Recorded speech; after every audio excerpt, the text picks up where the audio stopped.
क्या आपकी लाइफ परमेश्वर के गॉस्पल पर है या नहीं? सबसे बड़ी आज्ञा देखो बाइबल में परमेश्वर ने क्या लिखी है, वेरी इंपॉर्टेंट और सबसे बड़ी, कि अब जाओ। क्योंकि आसमान में चढ़ने से पहले यीशु मसीह ने अपने चेलों को कहा कि जाओ और जाके प्रचार करो। वहां चेले थे, 500 से अधिक विश्वासी थे, सब लोग वहां मौजूद थे। अगर परमेश्वर ने सिर्फ चेलों को बोला होता तो आज मैं आपको कभी ना कहता, लेकिन उसने सबको बोला जाओ और जगत के छोर तक जाके प्रचार करो, सब बातें लोगों को मानना सिखाओ। मैं एक्साइटेड रहता था, एक्साइटेड, जब अपने बिजनेस पे था और अपने बिजनेस पे काम करने के लिए अपनी गाड़ी से जाता था। हर विश्वासी से, हर अविश्वासी से, हर दुकानदार से, हर कस्टमर से अपनी गवाही को शेयर करता था। तब मैं एक सिंपल विश्वासी था। उनको लगता है मेरे बाकी फेलो विश्वासियों को कि ये ज़्यादा एक्साइटेड रहता है परमेश्वर के लिए, लेकिन इसमें कुछ ज़्यादा एक्साइटमेंट वाली बात नहीं है। फिर क्या हुआ, हम भी तो विश्वासी हैं, लेकिन हम हर किस्से परमेश्वर के बारे में बात करना ये थोड़ा लॉजिकल नहीं है, वो गुस्सा ना कर जाए। लेकिन उसी एक्साइटमेंट ने देखो मुझे आज कहां पहुंचा दिया है। क्या आपकी लाइफ गॉस्पल के लिए है? क्या आपका बिजनेस, आपका फाइनेंस गॉस्पल के लिए है? हम तो टाइथ तक नहीं निकालते हैं। तो इमेजिन करो परमेश्वर क्या हमें बरकत देगा। उसने कहा मैं फ्लड गेट को रोके रहूंगा, कि पीछे तो पानी है लेकिन आगे गेट लगा हुआ है, पर अगर तू मेरे सुसमाचार के लिए अपने जीवन को खोल देगा तो मैं उस फ्लड गेट को खोल के तुम्हें आशीष दूंगा कि पीछे तो पानी है लेकिन आगे नहीं है। आगे तभी होगा जब तू मेरे वचन को फॉलो करेगा। आज जब हमारी लाइव्स परमेश्वर के वचन पे होंगी, हमें यह समझ आएगा कि मेरा जीवन, मेरा बिजनेस, मेरा फाइनेंस, मेरी लाइफ, मेरे बच्चे, मेरी बॉडी, सब कुछ परमेश्वर की महिमा के लिए है। जो कुछ परमेश्वर की महिमा के लिए होगा प्रभु उसे बढ़ाएगा और उस पर अटैक नहीं होगा। जो कुछ परमेश्वर की महिमा के लिए आप दे देंगे वो ब्लेस होगा और शैतान का उस पर कब्जा भी नहीं होगा और वो बढ़ाया जाएगा। अगर वो सेहत होगी, शैतान अटैक करने की कोशिश करेगा पर कामयाब नहीं होगा। अंत में आप जीतेंगे और लंबा जिएंगे और ना मरेंगे वरन जीवित रहेंगे और परमेश्वर के कामों का वर्णन करते रहेंगे। लेकिन क्या आपकी जिंदगियां परमेश्वर के वचन पे है या नहीं? या हम वैसे ही क्रिश्चियन हैं जो सिर्फ संडे के संडे 1 घंटा सरमन सुनने के लिए जाते हैं और 1 घंटे का अगर सवा घंटा हो गया तो भाई साहब हम 3 बार अपनी घड़ी देखते हैं कि पास्टर को दिख जाए कि मैं बिजी बहुत हूं, घंटे का सवा घंटा कर दिया, अब मुझे यहां से फाड़ी कर मुझे जाना है अपने बिजनेस के लिए। हमें संडे भी बिजनेस करना है, हमें संडे भी जॉब पे जाना है, हमें सैटरडे भी जॉब पे जाना है, लेकिन सुसमाचार देने के लिए हमें नहीं जाना है। इसीलिए सारी उम्र कमाने के बावजूद भी हम फाइनेंशियली स्ट्रगल करते रहते हैं और कुछ भी हमारे पास नहीं होता है। क्या आप सोचते हैं कि परमेश्वर ने आपको इसलिए बनाया है? नहीं, वो रास्ता नहीं ओपन करता है जब तक आप डेडिकेट होके अपना जीवन, सिर्फ अपनी प्रेयर्स नहीं, सिर्फ अपना बोना नहीं, सिर्फ अपनी फास्टिंग नहीं, एवरीथिंग आप गॉड की गॉस्पल के लिए देते हैं। वचन कहता है, परमेश्वर ने कहा जाओ और धरती के सब लोगों को सुसमाचार सुनाओ और शुरू से लेकर अंत तक जो बातें तुम्हें मैंने मानना सिखाई हैं लोगों को मानना सिखाओ और देखो जगत के अंत तक मैं तुम्हारे साथ हूं। अगर आपकी चर्च आपको इनकरेज नहीं कर रही है कि आप जाएं और प्रीच करें, आप जाएं और इवेंजलिज्म करें, अपने बच्चों को बोलें जीसस के बारे में बात करने के लिए, तब तक आप एक सेफ्टी के नीचे नहीं हैं। आप एक ऐसे घेरे के नीचे नहीं हैं जहां परमेश्वर की सेफ्टी, सिक्योरिटी और हीलिंग और डिलीवरेंस और बरकत आपकी लाइफ के ऊपर होगी। आपकी लाइफ अगर परमेश्वर के गॉस्पल के ऊपर नहीं रुकी हुई है तो जाओ और जहां सुसमाचार का काम हो रहा है वहां बोवो, वहां खड़े रहो, वहां प्रार्थना करो, वहां फास्टिंग करो। परमेश्वर के राज्य के लिए जब आप काम करते हैं वो आपकी टेक केयर करता है। इमोशनल अटैचमेंट आपकी हो सकती है कि ये मेरी पहली गाड़ी है, ये मेरे बाप की, मेरे पिता की, मेरे दादा की पहली गाड़ी है, लेकिन आप उस पर पैसा नहीं लगाते हैं, आप उसकी टेक केयर नहीं करते हैं। लेकिन जिस गाड़ी में रोज आप आते और जाते हैं, आप टाइम पर उसकी सर्विस करवाते हैं, आप टाइम पर उसको पेट्रोल देते हैं, उसको इंजन ऑयल देते हैं, क्योंकि आपको मालूम है कि इस पर आप निर्भर हैं। परमेश्वर भी वैसा ही है। जब आप उसकी टेक केयर करते हैं, आप उसके कामों की टेक केयर करते हैं, वो आपकी टेक केयर करता है। आप उसके कामों के बारे में सोचते हैं, उसके किंगडम के बारे में सोचते हैं, वो आपके बारे में सोचता है। आज पहला काम हमें यह देखना है, क्या मेरा जीवन गॉस्पल के लिए है या नहीं। अगर मैं पाप में हूं तो मेरा जीवन गॉस्पल के लिए नहीं है। अगर मैं व्यभिचार में हूं तो यह जीवन मेरा गॉस्पल के लिए फिर नहीं है। मैं तो अपने शरीर से व्यभिचार को संतुष्ट कर रहा हूं, तो फिर मैं कैसे कह सकता हूं कि मेरा जीवन गॉस्पेल के लिए या परमेश्वर के राज्य के लिए है? मैं नहीं कह सकता हूं। अगर मैं चोरी करता हूं, वचन को तोड़ता हूं, तो आप नहीं कह सकते कि मेरा जीवन परमेश्वर के वचन के ऊपर है, या मैं परमेश्वर के लिए मैंने अपना जीवन दिया हुआ है, या मैं क्रिश्चियन हूं। आप किसी जीवित चर्च का हिस्सा नहीं हैं, आप संडे चर्च नहीं जाते हैं, आप रास्ते में इवेंजलिज्म नहीं करते हैं, आप लोगों के साथ परमेश्वर के वचन को शेयर नहीं करते, फिर आप कैसे कह सकते हैं आप क्रिश्चियन हैं? आप फिर कैसे कंप्लेंट कर सकते हैं कि मेरी लाइफ में परमेश्वर वो हीलिंग पावर से काम नहीं करता? वो प्रेरितों के काम की हीलिंग पावर तभी आएगी अगर आप उनके जैसा जीवन जीते हैं तो। लेकिन उनके जैसा जीवन हमें नहीं जीना है, हमें कुछ परमेश्वर को नहीं देना है, ना बीज बोना है, ना फास्टिंग करनी है, ना प्रार्थना करनी है, ना फुल नाइट प्रेयर करनी है, ना गॉस्पेल देने के लिए जाना है। हां, हीलिंग हमें वही चाहिए जो प्रेरितों के काम में होती थी। हीलिंग वही चाहिए लेकिन बोना नहीं है, हीलिंग वही चाहिए लेकिन विश्वास वैसा नहीं है। पौलुस ने अपनी कलीसियाओं को उसने भेजा, आप जानते हैं उसकी कई कलीसियाएं, उस पर परमेश्वर ने ज्यादा बरकत दी। क्यों? क्योंकि उन्होंने पौलुस के साथ ज्यादा काम किया गॉस्पेल के लिए, बोने में, प्रार्थना में, उपवास में। और कई कलीसियाएं ऐसी भी थीं जिन्होंने उतना साथ नहीं दिया जितना दूसरी कलीसियाओं ने दिया। परमेश्वर ने वचन में लिखा इफिसियों 6 उसकी 10 से 18 में, प्रभु में उसकी शक्ति के प्रभाव में बलवंत बनो और परमेश्वर के हथियारों को बांधो। ये परमेश्वर का वचन है आप लोगों के लिए। उसका एक हथियार है, कहता पांव में मेल की तैयारी के सुसमाचार के जूते पहन के हमेशा रेडी रहो।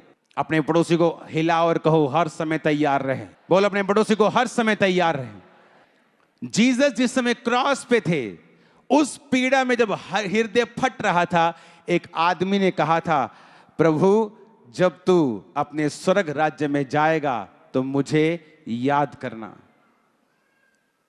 जीसस को पता था इस हथियार के बारे में, और उसने कहा मैं तुमसे सच सच कहता हूं, आज अगर सिर दर्द हो रहा हो ना, और कुछ जीवन में गड़बड़ चल रही हो, और बेटा बोले मम्मा चर्च जाना, चुप, कोई चर्च नहीं जाना आज, और जीसस का हार्ट फटने पे है, हड्डियां एक्सपोज हैं, उसको वचन पता है, पांव में मेल की तैयारी के सुसमाचार के हर समय तैयार रहना है।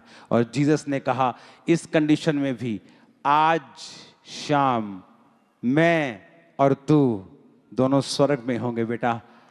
नमान कोड़ी, उसकी एक काम करने वाली छोटी सी लड़की, उसको सुसमाचार देती है, अगर मेरा स्वामी इज़राइल के किसी भविष्यद्वक्ता के पास होता तो वो उसे हील कर देता। क्या उसने देखा? वो खुद बर्तन धोने वाली एक लड़की है, सोच सकती थी ओ मैं ये बात बोलूंगी तो वो नहीं बोलेगा तेरा खुदा इतना जीवित है, तू उथे भांडे मांज दिए, तू मेरे घर का काम कर दिए, तेनू नहीं छुड़ाया उन्हें।